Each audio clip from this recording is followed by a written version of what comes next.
ওই দিক থেকে করো, ওই দিকে লাইটটা পাবে, পুকুর মুখটা পাবে। এই নামটা কি লিখে লোকজন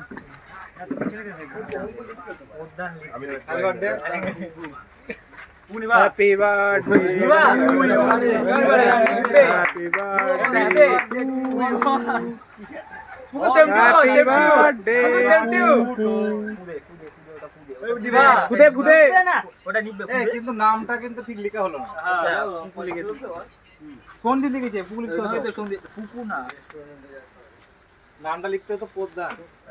ঠিক আছে দিবা বলছে তো কেউ নিবে না। কাট ইমা কাট দাঁড়াটা পড়ে আর এটা জ্বলবে ঠিক আছে মানেটা ভালো দিয়েছে চলে গেল নাকি? ও হ্যাপি বার্থডে টু ইউ বাহ আরে কুকু দেখ বারবার খাইতে যায়। জন্মদিন বলে কথা